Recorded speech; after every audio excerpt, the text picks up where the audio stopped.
وَلِمَنْ خَافَ مَقَامَ رَبِّهِ جَنَّتَانِ فَبِأَيِّ آلَاءِ رَبِّكُمَا تُكَذِّبَانِ۔ سبحان اللہ۔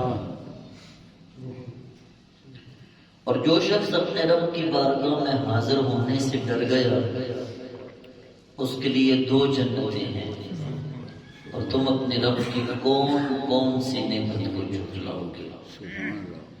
یہ جو ڈر ہے میرے اللہ کا، اس کا کیا کہنا ہے؟ اللہ کے ڈر سے نکلنے والا آنکھ سے ایک آنسو انسان کی زندگی کے سینکڑوں نہیں، ہزاروں نہیں، کروڑوں گنا معاف کروا دیتا ہے۔ باپ کے سامنے بیٹا غلطی کر کے ڈر جائے نا تو باپ پھر مارتا نہیں، شفقت سے سر پہ ہاتھ پھیرتا ہے کہ پتر اج تو بعد تسی ایک غلطی نہیں کرنی۔ باپ ہے، اگر وہ اتنا مہربان ہے تو جو ہے ہی مہربان، وہ کیسی مہربانی ہے۔ حضرت سیدنا عمر فاروق رضی اللہ تعالی عنہ کے زمانہ میں ایک نوجوان عشاء کی نماز خلیفۃ المسلمین کے پیچھے پڑھ کے جلدی جلدی گھر چلا جاتا۔ ماشاءاللہ ہمارے درس قرآن میں نوجوانوں کی کثرت ہوتی ہے، نماز کے مجمع میں نوجوانوں کی کثرت ہوتی ہے۔ اللہ انہیں تقوی و طہارت نصیب فرمائے، آمین آمین۔ سیدنا عمر فاروق رضی اللہ تعالیٰ عنہ نے ایک دن ان سے پوچھا کہ آپ کیوں جلدی چلے جاتے ہیں عشاء کی نماز پڑھ کے؟ تو وہ کہنے لگا نوجوان کہ میرے والد بیمار ہیں، میں گھر جا کے اپنے باپ کی پنیاں دباتا، اپنے باپ کے پاؤں دباتا، اپنے باپ کو ٹوتا ہوں، میرا باپ تاکہ سکون سے چین سے رات کو نیند پوری کر سکے۔ تو جلدی اس لیے چلا جاتا ہوں، لیٹ ہو جاؤں تو سوچتا ہوں کہ نہیں ابا جی سو جائیں اور میں ان کی نیند میں خلل نہ ڈالوں، لیکن شیطان عجیب چالیں چلتا ہے نا، شیطان بڑی عجیب چالیں چلتا ہے۔ اس نوجوان کے گھر کے اور مسجد کے درمیان ایک عورت، ایک بازاری عورت اس نوجوان پہ فریفت ہو گئی۔ وہ ہر روز اس کو بہکاتی، ہر روز اس کے راستے میں کھڑی ہو جاتی، لیکن ایک دن وہ نوجوان اس کی چال میں پھنس گیا اور اس کے ساتھ اس کے گھر چلا گیا۔ جب اس کے گھر پہنچا نا تو بے اختیار اس کو رب یاد آ گیا، وہ لرزنا شروع ہو گیا، وہ لرزنا شروع ہوا۔ اس عورت نے کہا تو بڑا حسین و جمیل اور بڑا شی جوان ہے اور میرے سامنے تو لرز رہا۔ اس کو یہ نہیں پتا تھا کہ وہ تیری وجہ سے نہیں لرز رہا، اس کو تو رب یاد آ گیا۔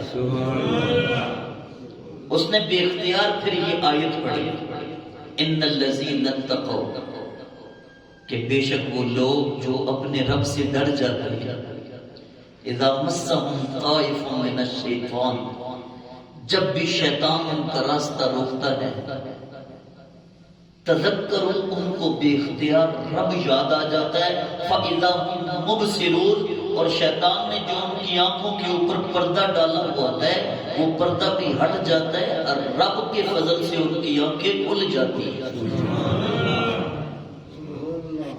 یہ آیت پڑھتا ہے اس عورت کے سامنے اور لرزتا لرزتا بے ہوش ہو جاتا۔ وہ عورت اپنی نوکرانی کے ساتھ مل کر اس نوجوان کو اس کے گھر کے دروازے کے باہر جا کے چھوڑ آتی ہیں اور وہ بے ہوشی کی حالت میں پڑا ہے۔ باپ بوڑھا تھا، پریشان ہوا، اتنی دیر میرا بیٹا لگاتا نہیں تھا، آج کافی دیر ہو گئی ہے۔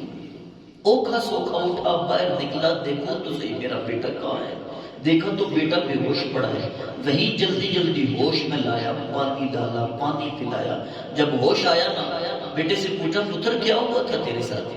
بیٹے نے ساری بات سنا دی اور بات سناتے سناتے یہ کہا کہ ابا جی مجھے ابھی ہوش آیا ہے، وہاں میں یہ آیت پڑھ کے بے ہوش ہو گیا تھا۔ اب باپ کہنے لگا پتر مجھے وہ آیت تو سنا دے، وہ آیت تو سنا دے میرا بیٹا۔ اب باپ کی فرمائش ہو اور بیٹا اتنا تابعدار پوری نہ کرے، یہ کیسے ممکن ہے؟ لیکن ساتھ ہی ساتھ یہ سوچ رہا تھا ابا جی میں نے وہ آیت پڑھی تھی تو بے ہوش ہو گیا تھا۔ کہا نہیں پتر تو مجھے وہ قرآن کی آیت سنا دے۔ اس نے دوبارہ جب باپ کے سامنے یہ آیت پڑھی نا کہ ان الذین اتقوا اذا مسهم طائف من الشیطان تذکروا فاذا هم مبصرون، کہ بے شک وہ لوگ جو اپنے رب سے ڈرتے ہیں جب شیطان ان کو دھوکے میں ڈالتا ہے ان کو ان کا رب یاد آ جاتا ہے اور ان کی آنکھیں کھل جاتی ہیں۔ اب دوبارہ یہ آیت اپنے رب اپنے باپ کو سناتا ہے اور وہی بے ہوش ہو جاتا ہے۔ پہلے تو باپ نے ہوش میں لایا تھا لیکن آج ایسا بے ہوش ہوا ہے کہ تھوڑی دیر کے بعد جان ہی جانے آفری کے سپورٹ کر دیتا ہے۔ باپ اپنے بیٹے کو غسل دلواتا ہے، جنازہ ہی رات کو پڑھواتا ہے، تدفین ہو جاتی ہے۔ ایک دو دن گزرتے ہیں، جناب عمر فاروق رضی اللہ تعالیٰ عنہ پوچھتے ہیں نوجوان نہیں آ رہی۔ لوگوں نے بتایا کہ یہ ایسے ہوا اس کے اندر وصال ہو گیا۔ وصال ہو گیا، چلو جو تیاری کرو ہم ان کے گھر تعزیت کے لیے جائیں گے۔ گئے، باپ نے ساری بات سنائی، کہا مجھے اس نوجوان کی قبر پہ لے جاؤ۔ جب قبر پہ لے جایا گیا نا تو تب تاریخ دمشق کے اندر تفسیر ابن کثیر کے اندر یہ روایت موجود ہے کہ جناب عمر فاروق رضی اللہ تعالیٰ آپ نے یہ آیت پڑھی وَلِمَنْ خَافَ مَقَامَ رَبِّهِ جَنَّتَانِ، اے نوجوان کی قبر سن۔ اس قبر والے کو یہ خطاب جناب عمر سنا رہے ہیں کہ اے نوجوان کی قبر سن، جو اپنے رب سے ڈر جاتا ہے رب اس کو دو دو جنتیں عطا فرماتا ہے۔ تو تفسیر ابن کثیر کے اندر یہ بات موجود ہے کہ نوجوان کی قبر سے آواز آئی اے خلیفۃ المسلمین، اے امیر المومنین، اللہ نے مجھے صرف دو جنتیں نہیں عطا فرمائی، میں رب کے ڈر سے ایک مرتبہ بے ہوش ہوا تھا، دوسری مرتبہ رب کے ڈر سے پھر فوت ہوا تھا، رب نے مجھے دو جنتیں دو مرتبہ عطا فرمائی۔ اور اللہ اپنا وعدہ کبھی ادھورا نہیں چھوڑتا۔ میرے رب نے یہ جو وعدہ کیا ہے، جو رب سے ایک مرتبہ ڈر جائے اللہ اس کو دو جنتیں عطا فرماتا ہے۔ میں تو دو مرتبہ ڈرا، میرے رب نے دو جنتیں دو مرتبہ مجھے عطا کیا۔ وَأَمَّا مَنْ خَافَ مَقَامَ رَبِّهِ وَنَهَى النَّفْسَ عَنِ الْهَوَىٰ، جو اپنے رب کے خوف سے اللہ کے حضور کھڑے ہونے سے ڈر گیا، وَنَهَى النَّفْسَ عَنِ الْهَوَىٰ، اور اپنے نفس کی خواہش پوری کرنے سے بھی اپنے رب سے ڈر گیا، فَإِنَّ الْجَنَّةَ هِيَ الْمَأْوَىٰ، اللہ فرماتا ہے ہم اس کو جنت مأویٰ عطا فرماتے ہیں۔ ڈر بڑا ضروری ہے، خوف اپنے رب کا بڑا ضروری ہے۔ جب بندہ بے خوف ہو جاتا ہے، بے ڈر ہو جاتا ہے، نڈر ہو جاتا ہے، گناہ کرنے میں نڈر ہو جاتا ہے۔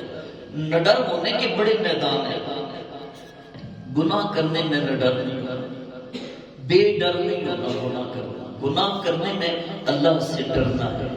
اللہ فرماتا ہے جو ڈر جاتا ہے اس کے لیے دو جنتیں۔ اچھا وہ جنتیں کیسی ہیں ان کی بات ہم اسی آیت میں جو ہے وہ سیر کرتے رہے۔ وہ جنتیں کیسی ہیں؟ اللہ فرماتا ہے ذوات افنان، وہ دو جنتیں سرسبز جنتیں۔ فَبِأَيِّ آلَاءِ رَبِّكُمَا تُكَذِّبَانِ، تم اپنے رب کی کون کون سی نعمت کو جھٹلاؤ۔ فِيهِمَا عَيْنَانِ تَجْرِيَانِ، ان دونوں جنتوں میں دو چشمے بہ رہے ہیں۔ ایک کا نام چشمہ تسنیم ہے، دوسرے کا نام چشمہ سلسبیل ہے۔ اور ابو بکر وراق فرماتے ہیں جو اللہ کے خوف سے آنسو بہاتا ہے اللہ اس کو چشمہ تسنیم سے بھی پلائے گا، چشمہ سلسبیل سے بھی پلائے گا۔ وہ میں شعر پڑھتا تھا تو میں تڑپتا تھا کہ یہ شعر کیسا ہے، لیکن جب اس آیت کی تفسیر پڑھی تو میں تڑپ گیا کہ میرے نبی کی کیا شان ہے، میرے آقا کی کیا شان ہے جس کے امتی کو میرا رب جنت میں دو دو چشموں سے پانی پلائے گا. وہ جنت کے جہاں کا ایک گلاس پانی پینے کے بعد پھر پیاس نہیں لگے گی، لیکن اعزاز کے طور پہ اس نہر کا بھی پانی، اس نہر کا بھی پانی. بلکہ کہنا دیں کہ سب سے اولا ہو والا ہمارا نبی. سب جا کے پڑھے. سب سے اولا ہو والا ہمارا نبی. ابھی بھی تھوڑا اور لطف آئے. سب سے اولا ہو والا ہمارا نبی. سب سے اولا ہو والا ہمارا نبی. اپنے مولا کا پیارا ہمارا نبی. دونوں عالم کا دلہا ہمارا نبی. جس کی دو بود ہیں کوثر و سلسبیل. جس کی دو بود ہیں کوثر و سلسبیل. جس کی دو بود ہیں کوثر و سلسبیل. ارے ہے وہ رحمت کا دریا ہمارا نبی. ہے وہ رحمت کا دریا ہمارا نبی. لیکن محبت سے پڑھے نا ہمارا نبی. ہے وہ رحمت کا دریا ہمارا نبی. جس کی دو بوند ہیں کوثر و سلسبیل. ہے وہ رحمت کا دریا ہمارا نبی. میں نے ایک جگہ پہ حدیث پڑھی کہ ایک جنگ کے موقع پہ صحابہ اکرام کے پاس صرف ایک گلاس پانی کا رہ گیا. حضور نے برتن منگوایا، وہ گلاس پانی کا اس میں ڈالا، اپنا پورا پنجہ جو ہے نا اپنی انگلیاں اس برتن میں ڈال دی. صحابہ اکرام فرماتے ہیں کہ برتن سے پانی کا چشمہ نکلنا شروع ہو گیا. ہم نے بھی پیا، ہمارے جانوروں نے بھی پیا، ہم نے اپنے برتن بھی بھر لیے. اس برتن کا پانی پھر بھی پورا ہے. تو ایک بندے نے مجھ سے سوال کیا فدائی صاحب یہ پانی کہاں سے آیا؟